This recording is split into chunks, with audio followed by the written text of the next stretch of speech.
Hello everyone, BCom part second year company law के paper में आज हम प्रोस्पेक्टस के नेक्स्ट पार्ट के बारे में बात करेंगे।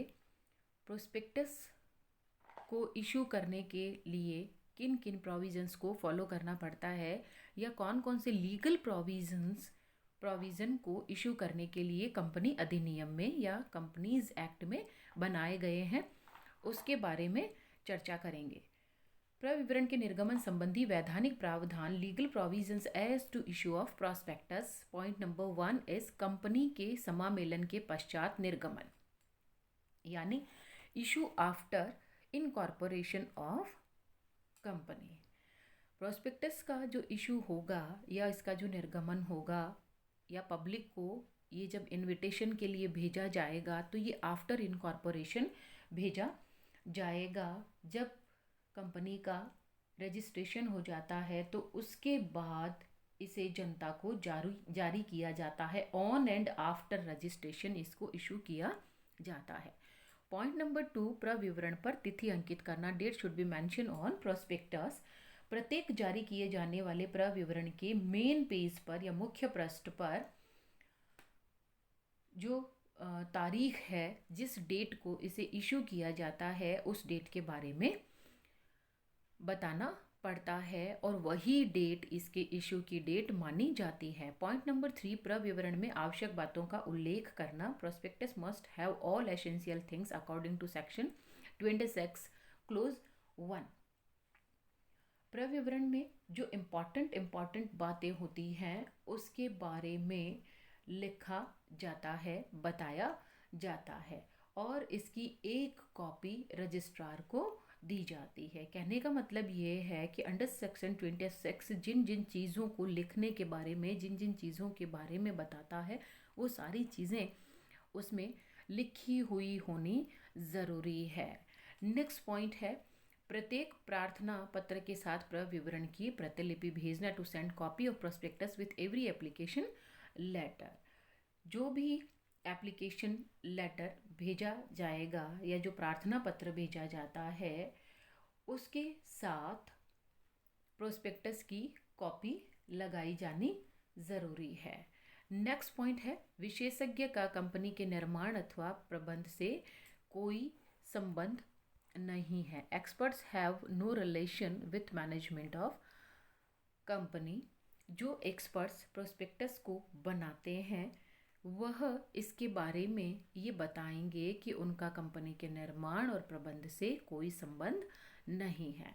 नेक्स्ट पॉइंट, विशेषज्ञ की सहमति प्राप्त करना। To receive consent of expert. जो एक्सपर्ट प्रोस्पेक्टस के फॉर्मेशन में या उसके कंस्ट्रक्शन में पार्टिसिपेट करते हैं, डायरेक्टली और इनडायरेक्टली उसको बनाने के लिए लाइबल होते हैं, उनसे कंसेंट लेनी पड़ती है कि क्या प्रोस्पेक्टस अब इशू किया जा सकता है या नहीं किया जा सकता है।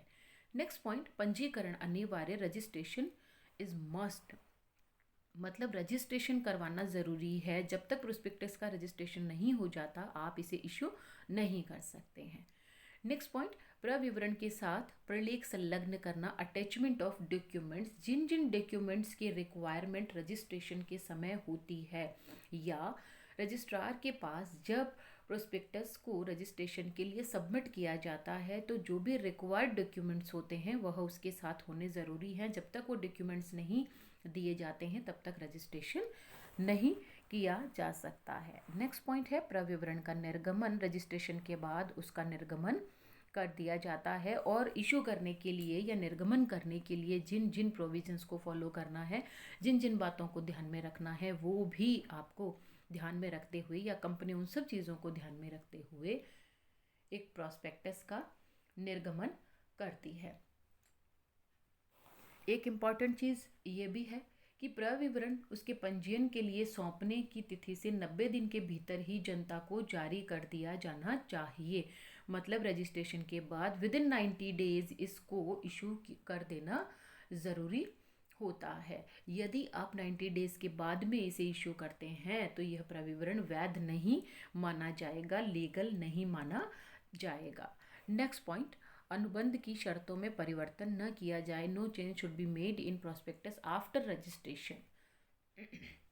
रजिस्ट्रेशन होने के बाद में प्रोस्पेक्टस में किसी तरह का कोई बदलाव नहीं किया जा सकता है। जो प्रोस्पेक्टस रजिस्टर्ड हुआ है उसी के अकॉर्डिंग उसे पब्लिक में इशू करना ज़रूरी होता है। नेक्स्ट पॉइंट, काल्पनिक नाम से आवेदन करने पर दंड, punishment on applying in fictitious name. यदि कंपनी किसी काल्पनिक नाम से प्रोस्पेक्टस को इशू रजिस्ट्रेशन के लिए देती है या पंजीकरण के लिए देती है तो उसके लिए पनिशमेंट की व्यवस्थाएं हैं, उस पर दंड किया जा सकता है। नेक्स्ट पॉइंट, सेबी से प्रविवरण की जांच करवाना। Get the prospectus checked by SEBI. जो प्रोस्पेक्टस रजिस्टर्ड आप करवाते हैं तो उसके पहले एक बार सेबी से उसकी जांच करवानी ज़रूरी है, क्योंकि जिस प्रोस्पेक्टस इशू और फॉर्मेशन के समय सेबी के जो रूल होते हैं और कंपनीज एक्ट की जो प्रोविजंस होते हैं उन्हीं के अकॉर्डिंग ये बनता है और रजिस्टर्ड होता है। लास्ट पॉइंट, एक स्कंद विपणियों में नाम देना। Entry of the name of company in stock exchanges. जिन स्टॉक एक्सचेंज में आप कंपनी की सिक्योरिटीज़ के साथ ट्रांजेक्शन करना चाहते हैं या अपनी जो सिक्योरिटीज़ है या शेयर एंड डिबेंचर है उनको वहाँ उनका ट्रांजेक्शन करवाना चाहते हैं तो वहाँ उसमें नाम देना ज़रूरी है। उन स्कंद विपणियों में कंपनी का नाम देना ज़रूरी है और प्रोस्पेक्टस के बारे में बताना ज़रूरी है।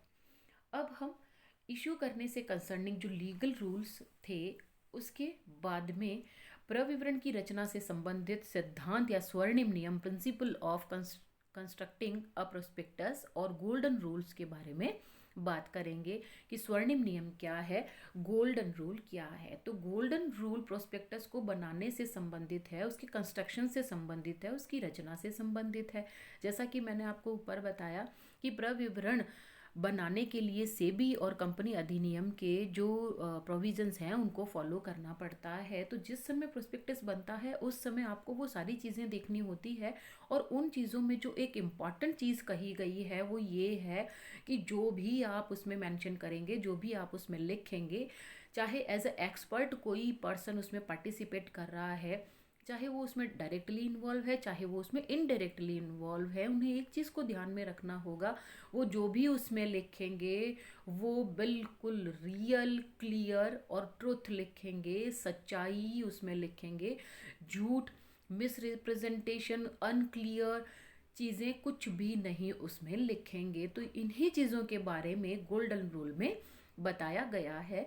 Golden rule says things to be considered at the time of construction of prospectus. यानी जिस समय आप प्रोस्पेक्टस बना रहे हैं उस समय कुछ चीज़ें आपको ध्यान में रखनी पड़ती है। यदि वो चीज़ें आपने ध्यान में रख ली तो प्रोस्पेक्टस बिल्कुल सही बनेगा और कंपनी पर किसी तरह का कोई लायबिलिटी क्रिएट नहीं होगा। तो ये चीज़ें कौन कौन सी है, सवाल उठता है इसमें। जब आप प्रोस्पेक्टस बनाते हैं या उसकी रचना करते हैं या उसका कंस्ट्रक्शन करते हैं तो उस समय उसमें मिथ्या वर्णन, भ्रम पैदा करने वाली कोई बात, अस्पष्ट या असत्य कथन प्रविवरण में नहीं होना चाहिए। इन अदर वर्ड्स, कोई false statement, confusion productive statement, unclear statement उसमें नहीं होना चाहिए। जो भी आप लिखते हैं वह ट्रू होना चाहिए, सही होना चाहिए, कंफ्यूज क्रिएट करने वाला नहीं होना चाहिए, क्लियर स्टेटमेंट होना चाहिए, डबल मीनिंग स्टेटमेंट भी उसमें नहीं होना चाहिए।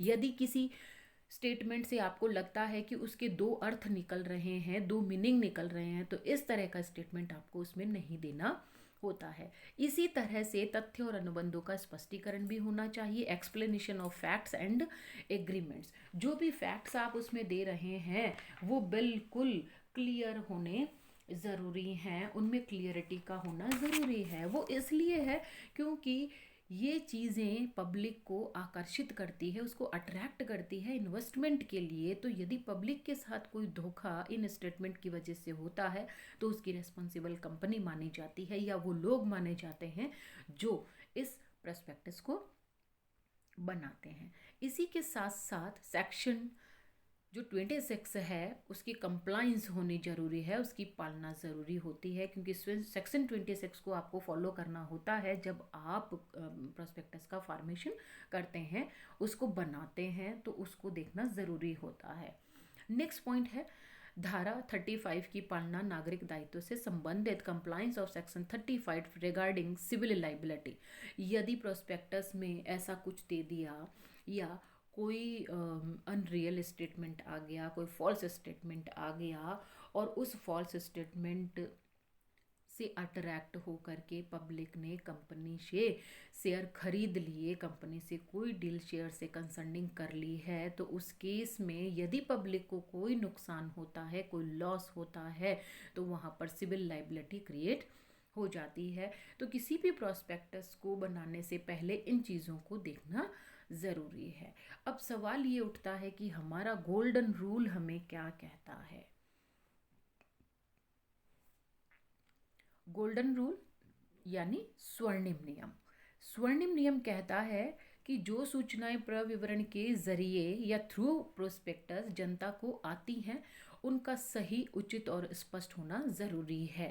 ये बात मैंने आपको अभी शुरू में ही बताई है कि वो उचित होनी चाहिए, क्लियर होनी चाहिए, ट्रू होनी चाहिए। कंपनी प्रविवरण का निर्गमन अपने अंशों की बिक्री के लिए जनता को इनवाइट करने के लिए करती है, यानी आमंत्रित करने के लिए करती है। इसलिए उन लोगों का यह कर्तव्य है, यानी जो लोग प्रोस्पेक्टस बनाते हैं उनकी ये ड्यूटी है कि प्रविवरण हर तरह से सही और स्पष्ट होना ज़रूरी है। The golden rules in prospectus has a meaning moral in it, which says whatever information comes from the company to the public through the medium of prospectus must be true, fair and accurate. A company issue a prospectus to attract the general public to purchase its share. It is the duty of those who issue the prospectus to be truthful in all respects. यानी जो लोग इसको issue करते हैं ये उन्हीं का कर्तव्य है, उन्हीं की ड्यूटी बनती है कि वह इसमें जो भी फॉर्मेशन करते हैं वो सही होना ज़रूरी है। अब सवाल ये उठता है कि इस सिद्धांत की जो उत्पत्ति हुई है या इस सिद्धांत के बारे में सबसे पहले किस केस लॉ में बताया गया है, तो इस सिद्धांत की जो पुष्टि हुई है वह न्यू ब्रंसविक एटसेट्रा कंपनी बनाम मगरीज के वाद में की गई है।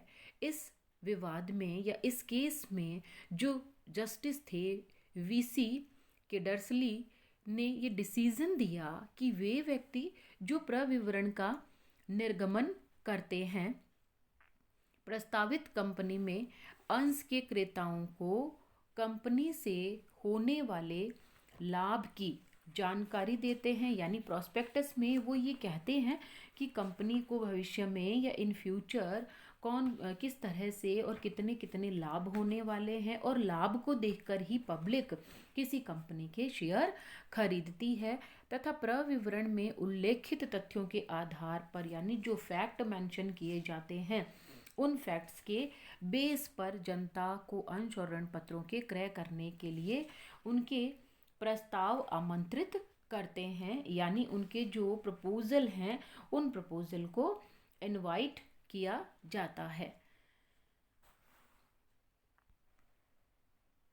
इसी तरह से जो लोग इस प्रोस्पेक्टस को बनाने के लिए रेस्पॉन्सिबल माने जाते हैं वो लोग उन लोगों को ऐसे तथ्यों को नहीं छोड़ना चाहिए जिसकी वजह से किसी भी प्रकार से उन अधिकारों और लाभों के स्वभाव, सीमा और किस्म पर प्रभाव पड़ता है। मतलब ये कि यदि आप लाभ की बात कर रहे हैं, जितने लाभ की बात कर रहे हैं, तो वो आप बिल्कुल सही कहेंगे।